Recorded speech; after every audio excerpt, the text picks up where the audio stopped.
The observation chamber was quiet, filled with soft lights and transparent walls that looked into the simulation arena. Dr. Zelthar stood with 4 other xenobiologists, his long fingers resting on a floating data screen. He had studied more than 20 species across the galaxy, but this was his first direct assignment involving a human. Humans were strange, but not in the way predators were strange. They were small, soft, and biologically inefficient by galactic standards. Their muscles tore easily. Their skin bruised with little force. Their internal systems required constant balance. Most researchers agreed that humans survived their harsh homeworld through cooperation and tools, not raw biology. That belief made this experiment feel safe. Inside the arena stood a single human male named Aaron Cole. He wore a simple survival suit with basic sensors attached to his chest, arms, and neck. No weapons. No enhancements, just a normal human body placed into a controlled stress environment. Aaron shifted his weight slightly and looked around. His face showed calm curiosity, but his eyes moved often, checking corners and shadows. Zelthar noted that immediately. Humans never stopped scanning, even when they appeared relaxed. Heart rate slightly elevated, one assistant said. Normal anxiety response. Zelthar nodded. Expected. Begin phase 1. The arena changed. The floor temperature dropped rapidly, simulating extreme cold. Wind howled from hidden vents. Frost formed along the walls. Aaron inhaled sharply, his breath turning white in the air, his shoulders tensed, his hands curled into fists. Body temperature dropping, another scientist reported. Shivering response initiated. Aaron hugged his arms to his body and began moving. Slow steps at first, then more deliberate. He didn't panic. He walked the perimeter, testing the walls, watching the environment. He's trying to conserve heat through motion, Zelthar said. Interesting. But still basic survival behavior. Minutes passed. The cold intensified. Ice cracked beneath Aaron's boots. His breathing became faster. His teeth chattered. Then phase 2 activated. The lights dimmed.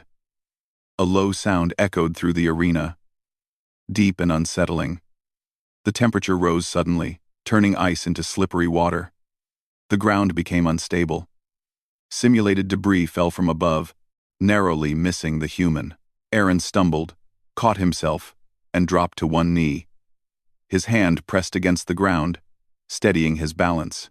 Stress markers rising, the assistant said. Adrenaline spike detected. Sane 7. Zelthar leaned closer to the screen.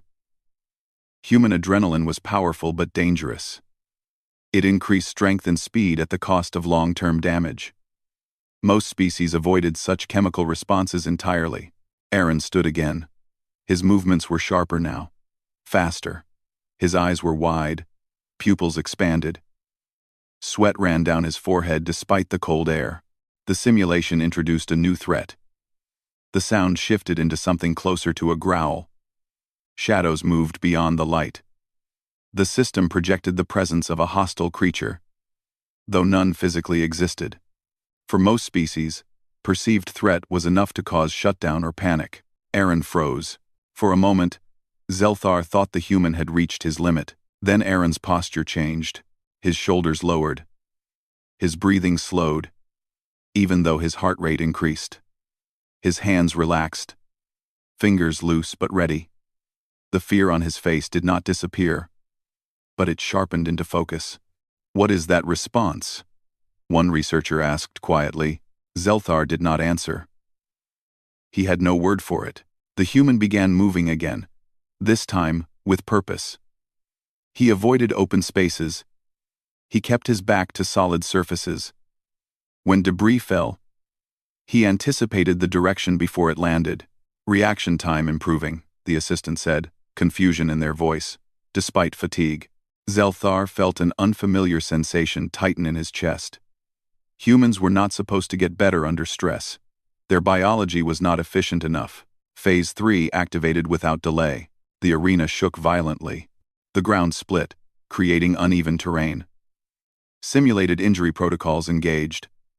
Aaron's left leg suddenly registered pain feedback, equivalent to a severe muscle tear. Aaron cried out and fell hard. Several researchers flinched. End test? Someone asked. Zelthar hesitated. The data was valuable, but the risk was rising. Before he could answer, Aaron pushed himself up. His face was pale, his jaw clenched so tightly that his teeth ground together. His injured leg dragged slightly as he moved, but he did not stop. Pain response is altered, the assistant said slowly. Pain signals are present, but behavioral response is suppressed. Zelthar stared. That should not be possible. The human's body should have forced him to rest. Instead, it seemed to be ignoring damage entirely. Aaron's movements became almost mechanical. Efficient. He no longer reacted to every sound. Only the ones that mattered. His awareness narrowed to what was directly in front of him. The shadows surged closer. The simulation intensified the threat response, pushing psychological pressure far beyond standard limits. Aaron did not scream. He did not beg. He did not collapse. He adapted. His breathing followed a rhythm now, controlled and deep. His eyes tracked movement with cold precision. When debris fell, he rolled instead of stumbling. When the ground shifted, he adjusted his stance instantly. This is not conscious decision-making, Zelthar whispered. This is automatic. The assistant pulled up neural readings. Higher cognitive functions are partially suppressed. Motor and threat response systems are dominating. Zelthar felt his confidence crack. Humans were not fragile. They were layered. The simulation pushed harder, introducing oxygen deprivation. The air thinned. Breathing became difficult. Aaron gasped, staggered, then steadied himself. His chest heaved, but his body adjusted. His movements slowed slightly, but his focus did not break. His body is prioritizing essential functions, the assistant said, shutting down non-critical systems. Zelthar had seen this before, but only in dying creatures. Humans did it while still fighting. A warning alert flashed on the control panel. Simulation instability detected, another researcher said. The subject's output is exceeding predicted parameters. Zelthar's eyes widened. That makes no sense. The arena walls trembled. A containment barrier flickered briefly. Aaron turned toward the wall. He had not been looking for an exit before. Now he was. His expression was no longer fearful. It was intent, like an animal that had decided survival required escape. End the test, Zelthar ordered suddenly. Now, the system did not respond. The simulation, designed to react dynamically to subject behavior, had adjusted too far. It now treated the human's survival state as an escalation trigger. Aaron moved faster. Despite the injury, despite the lack of oxygen, despite exhaustion, he ran. Every step should have caused collapse. Instead, his body forced movement through sheer chemical drive. Muscles tore microscopically, ignored by a nervous system that had decided pain was optional. He's overriding his own limits, the assistant said, voice tight. Zelthar watched in silence as the human slammed into the barrier. Once, twice, the third impact cracked it. Alarms screamed throughout the observation chamber. Containment breach imminent. Aaron staggered back, chest heaving. Blood ran from his nose. His vision blurred, but his body kept him upright. He prepared to charge again. Zelthar felt something close to fear for the first time in his career. This was only the first phase, and the human was not even fully aware of what his own biology was doing. The barrier failed. Lights flashed red as emergency systems activated. Aaron collapsed to one knee just beyond the broken field, his body finally demanding payment for what it had done. Zelthar stared at the data, flooding his screen, realization settling heavily in his mind. Humans did not survive because they were strong. They survived because, when pushed far enough, their bodies stopped asking permission. Red lights flooded the research station as emergency doors slammed shut, one after another. Alarms echoed through the corridors, sharp and urgent.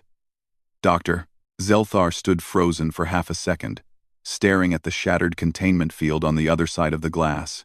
Aaron Cole was no longer part of a simulation. He was loose inside a galactic research station that was never designed to handle a human in full survival mode. Medical team to the arena now, Zelthar ordered, forcing his voice to stay calm. Security, Non-lethal only. Do not approach alone. The words sounded correct. But inside his mind, uncertainty grew. The data scrolling across his screen made no sense. Aaron's vital signs were unstable, but functional. Muscle damage readings were severe. Yet the human remained conscious. Chemical markers flooded his bloodstream, overriding signals that should have forced unconsciousness long ago. Aaron swayed on one knee, breathing hard. His hands trembled. Not from fear, but from strain. His vision was blurred, his head ringing. Yet his eyes kept moving, tracking sound and motion. To him, the environment was still hostile. The broken barrier meant nothing. The alarms meant danger. Footsteps echoed from the corridor as two alien medics approached cautiously, their movements slow and deliberate. They carried sedation tools calibrated for large predators, not fragile bipeds. Aaron's head snapped toward the sound. His body reacted before thought could form. He pushed himself upright with a sharp grunt, ignoring the scream of pain from his injured leg. His posture lowered, shoulders forward, center of gravity balanced. His breathing slowed again, deep and controlled. "Stop," one medic said, voice shaking. "Subject is still in threat response state." Too late. Aaron backed away, placing the wall behind him. His eyes locked onto the nearest figure, measuring distance, speed, intent. To the station staff, it looked like aggression. To Aaron's biology, it was survival math. Dr. Zelthar watched helplessly as the human took a limping step, then another. Not toward the medics, but toward a side corridor. He's trying to reach a defensible space, Zelthar realized. He's not attacking. He's repositioning. Security drones descended from the ceiling, projecting calming signals and low-frequency sounds meant to reduce aggression. The effects worked on most species. Aaron flinched, then adapted. His head tilted slightly as his ears adjusted. His movement pattern shifted. He avoided the center of the hallway, staying close to cover. How is he compensating that fast? An assistant whispered. Zelthar's hands tightened. Because this isn't learning. This is instinct. The human rounded the corner and disappeared from direct view. Cameras tracked him as he moved deeper into the station's service corridors. Areas never meant for organic beings. Pipes hissed. Lights flickered.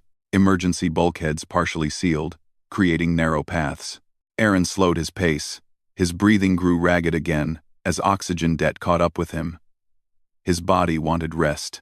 His survival biology refused. He pressed a hand against his leg, applying pressure without looking. The pain existed, but it felt distant, like background noise. His mind focused only on threats, paths, and balance. Behind him, security teams coordinated carefully. They moved in groups, keeping distance, adjusting routes to avoid cornering him. "Do not trap him," Zelthar repeated over the channel. "If he feels surrounded, the response may escalate further." That statement made several officers uncomfortable. They were used to being the apex authority aboard the station. Now they were being warned not to frighten a single unarmed human. Aaron reached a maintenance junction and stopped. The space was narrow, with solid walls and limited entry points. He leaned against the metal surface, chest heaving. Sweat soaked his clothes. His hands shook harder now. For a brief moment, something broke through the fog. "Not real," he muttered weakly, barely audible. "This isn't real." His survival state wavered. Dr. Zelthar saw the change instantly. "This is our window," he said. "Lower stimuli, slow approach, medical override only." A soft light filled the corridor. The alarms dimmed slightly. The drones adjusted their frequency. Aaron slid down the wall until he was sitting. His head dropped forward. His body sagged, exhaustion finally asserting itself. Then a distant metallic clang echoed from behind him. His head snapped up. The instinct returned like a switch being flipped. Aaron surged to his feet with a hoarse cry, adrenaline spiking again. His vision tunneled, his hands clenched. The security team froze. One officer took a half step back. Aaron charged. Not at them. Past them. He barreled through the narrow corridor, shoulder scraping metal, ignoring the tearing sensation in his leg. His body poured everything it had left into forward motion. Muscles screamed. Lungs burned. He reached an intersection and collapsed hard, momentum carrying him forward. His body skidded across the floor and slammed into a bulkhead. This time, he did not rise immediately. Medical teams rushed in, overriding protocols. Sedation fields activated at close range. This time, Aaron's body could not compensate fast enough. His muscles went slack. His breathing slowed.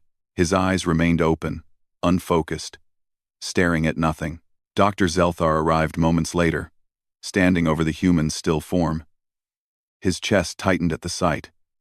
Aaron looked small again. Broken. Human. The monitors told a different story. Stabilizing. A medic said in disbelief. Despite the damage, his systems are recalibrating. 2. Zelthar exhaled slowly. Hours later, the station was quiet again.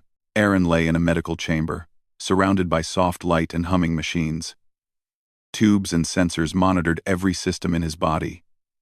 Repairs were already underway at a cellular level. Dr. Zelthar stood alone, reviewing the compiled data. Human survival biology was not a single response. It was layers upon layers of emergency systems, each more extreme than the last.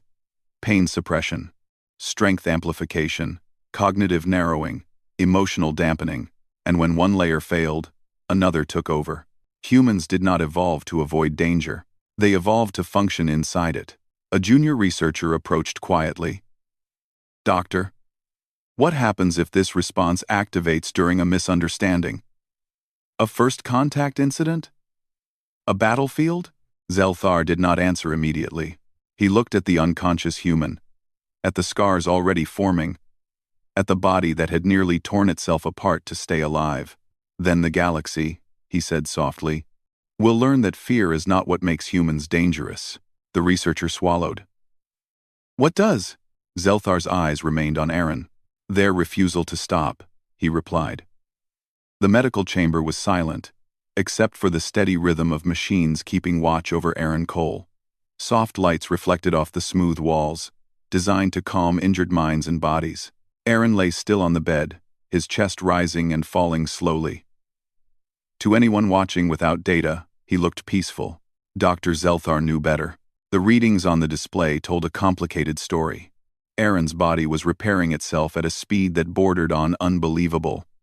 Damaged muscle fibers were rebuilding stronger. Stress hormones were slowly decreasing, but the systems that produced them remained alert, ready to activate again if needed. The human was resting, but he was not truly at ease. Zelthar folded his hands behind his back and studied the neural scans. He is still partially in survival mode, he said quietly to the attending medic. The medic nodded. Yes, his higher cognitive functions are returning, but the instinctive systems are refusing to fully disengage. That should not be possible, Zelthar replied. Once a threat is removed, the response should end. For most species, the medic said. Humans appear to be different. Hours passed. The station resumed limited operations, though tension remained thick in the air. Word had spread quickly. A single human had damaged containment systems, evaded security, and forced an entire research facility into emergency lockdown without weapons, armor, or intent to harm. Fear moved quietly through the halls. In the medical chamber, Aaron's fingers twitched. His breathing changed, growing uneven. His brow furrowed, and his jaw tightened as if he were biting down on something invisible. Then, his eyes opened. For a moment, his gaze was empty. His pupils were wide, unfocused, darting as if searching for danger that was no longer there. His heart rate spiked instantly. Monitors chimed softly. He's waking, the medic said. Careful. Aaron's chest rose sharply as he sucked in air. His muscles tensed, and his hands gripped the edges of the bed. Pain flooded back into his awareness all at once. He groaned and tried to sit up. Restraints activated gently, not holding him down but limiting sudden movement. The sensation triggered an immediate reaction. Aaron pulled harder, strength surging without conscious command. Easy, the medic said, voice calm and steady. You're safe. Safe. The word reached Aaron's ears. But his body did not believe it. His vision narrowed. His heartbeat thundered. His instincts screamed that he was trapped. Dr. Zelthar stepped forward into his line of sight. Aaron Cole, he said slowly, carefully. You are not in danger. The simulation has ended. Aaron's eyes locked onto him. The look was not anger. It was assessment, distance, size, movement, threat. Zelthar raised both hands, palms open. You are aboard a research station. You were injured. We are helping you. Aaron swallowed. His throat felt dry. His mouth opened. But no sound came out at first. Where? He finally whispered. Medical wing, Zelthar answered. You escaped the simulation. Aaron's breathing slowed slightly. The grip of his hands loosened by a small amount. The instinct did not vanish, but it retreated just enough for thought to return. I don't remember, Aaron said. I remember cold, noise, falling. Zelthar nodded. That is expected. Aaron's eyes shifted to the restraints. His jaw tightened again. Let me go. The medic hesitated. Zelthar considered the data, then nodded once. Release them. Slowly. The restraints disengaged. Aaron did not move at first. His muscles remained tense, ready. When nothing attacked him, he exhaled shakily and lay back against the bed. Pain washed through him again, this time fully felt. He hissed through clenched teeth. Yeah, he muttered. That hurts. Zelthar felt a strange sense of relief at the sound. Humor, even dark humor, was a sign of recovery. You pushed your body far beyond safe limits, Zelthar said. You nearly destroyed yourself. Aaron closed his eyes.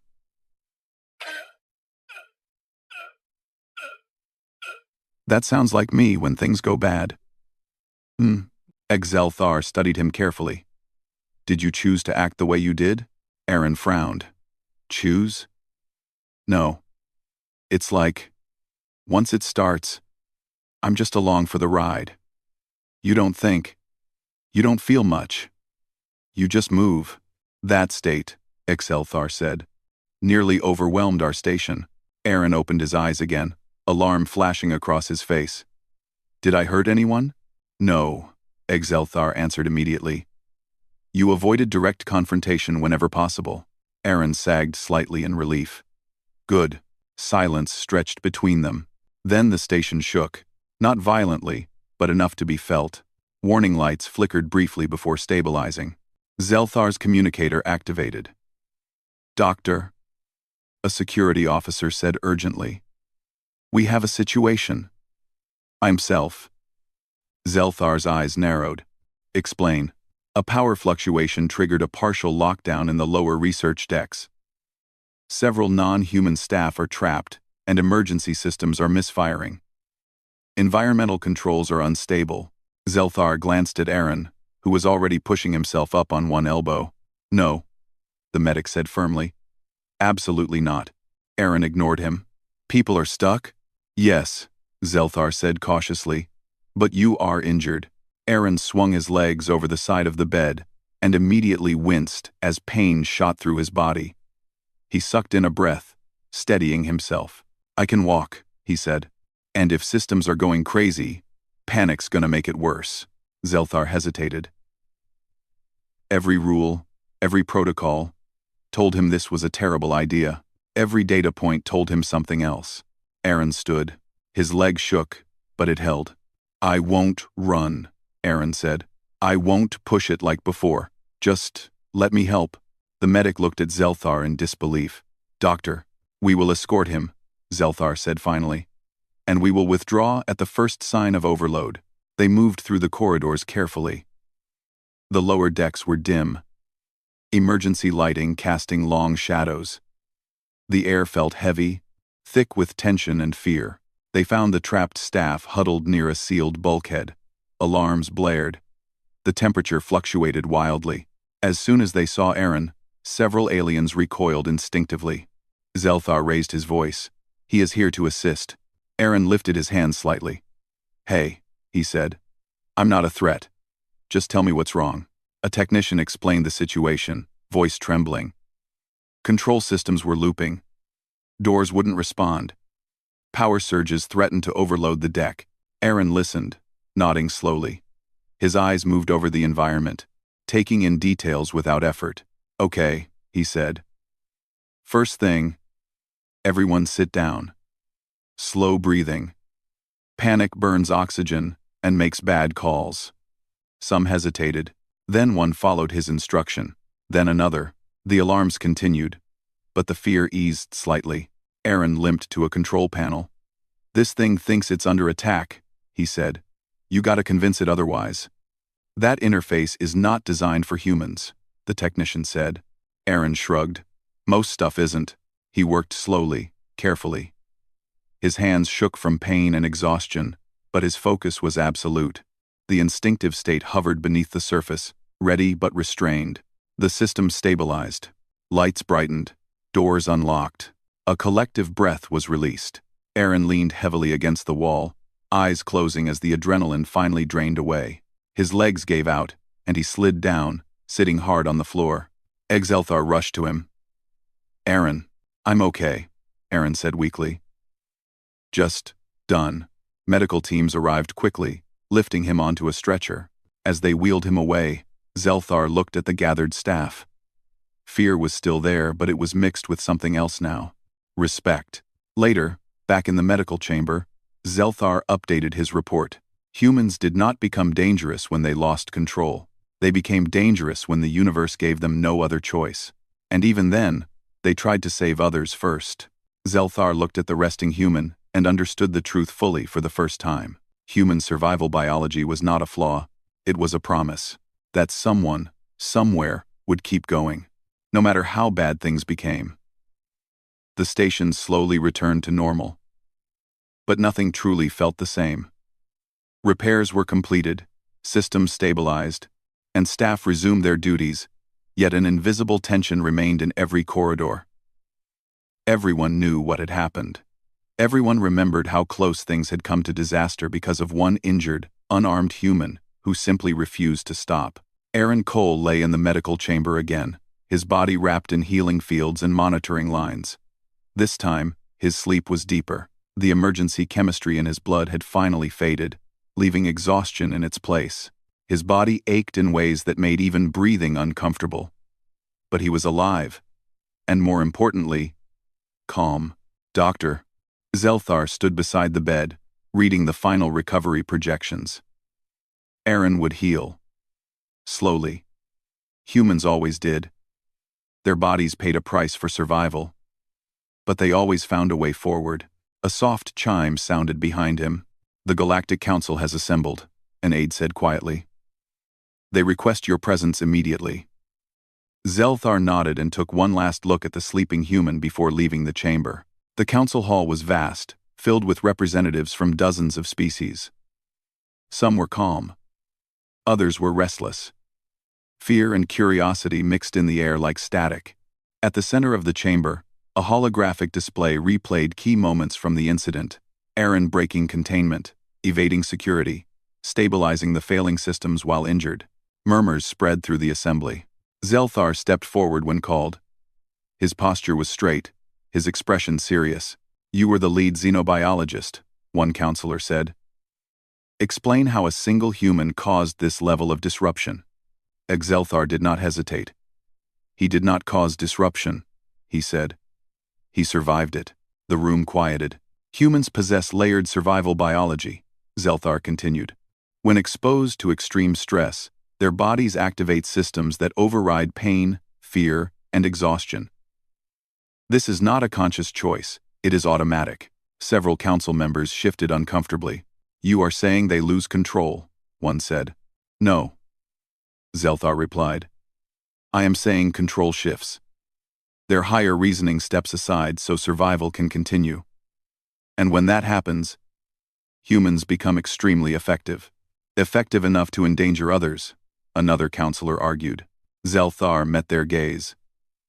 The human avoided harming anyone, even when confused, even when injured. His instinct was not destruction, it was endurance. The council reviewed the data again. Heart rates that should have caused collapse. Muscle output beyond safe limits. Cognitive narrowing that increased reaction speed instead of panic. Finally, the High Arbiter spoke. "What are your recommendations, Doctor?" Zelthar took a breath. "Humanity must be reclassified. Not as fragile observers. Not as standard allies. Humans should be recognized as survival specialists. Their biology is unpredictable under threat, and therefore dangerous to misunderstand." Silence followed. "New protocols must be established," he continued. "Never corner a human. Never trap them without clear communication. Never assume fear means weakness." The council voted. The decision passed unanimously. Across the station, notifications updated in real time. Human classification changed. Training modules were rewritten. First contact manuals revised. Humanity had not asked for respect. They had earned it by surviving. Hours later, Aaron woke again. This time, his eyes focused quickly. The room was quiet. Calm. No alarms. No shadows. His breathing stayed steady. Zelthar was there almost immediately. "Hey," Aaron said hoarsely. "Guess I didn't break the station after all." Zelthar allowed a small smile. "On the contrary, you changed it permanently." Aaron frowned slightly. "That doesn't sound good." "It is," Zelthar said. "The council has adjusted how humanity is viewed." Aaron sighed and closed his eyes briefly. "I'm sorry about the trouble. I really am." Zelthar tilted his head. "You believe you are at fault?" "Yeah," Aaron said. "Lost control." "That's on me." "No," Zelthar said gently. "It is on us. We underestimated what survival means to your species." Aaron opened his eyes again. "It's not something we like," he said. "That state. It scares us too. Afterward, you wake up sore and wondering what you almost did." Zelthar nodded slowly. "Yet when others were in danger, you chose to help." Aaron shrugged weakly. "That part's easy. You see people stuck. You move. Thinking comes later." Days passed. Aaron recovered strength bit by bit. He walked the medical corridors with a limp, guided by staff who no longer watched him with fear alone. Some still kept distance, but many nodded respectfully when he passed. One evening, Zelthar joined him at a viewing window overlooking the stars. "You know," Aaron said, staring out. "Back home, we don't think of ourselves as special. Just stubborn." Zelthar considered that. Stubbornness is merely survival that refuses to admit defeat. Aaron chuckled softly, then winced. "Still hurts to laugh. You pushed yourself beyond reason," Zelthar said. "Your biology allowed it. But it nearly destroyed you." Aaron nodded. "That's the deal. We survive now and pay later." They stood in silence for a moment. "Doctor," Aaron said, "are people afraid of humans now?" Zelthar answered honestly. "Some are. But fear is changing into understanding." "That's good," Aaron said quietly. "I don't want us to be seen as monsters." "You are not," Zelthar replied. "You are a reminder." "Of what?" "That life does not always win by being stronger," Zelthar said. "Sometimes it wins by refusing to stop." When Aaron was finally cleared to leave the station, a small group gathered to see him off. No ceremony. No speeches. Just quiet acknowledgement. As the transport doors closed, Zelthar felt something unexpected: hope. The galaxy was vast and dangerous. Disasters would come. Systems would fail. Wars might start. And somewhere in that chaos, humans would be there, injured, afraid, exhausted, still moving, still standing, still surviving. The transport departed, disappearing into the stars. Zelthar returned to his work, adding the final line to his report. Human survival biology is not overwhelming. It is overwhelming only to those who forget what survival truly means. For humans, survival is not a reaction. It is a promise that they will keep going, even when the universe tells them to stop.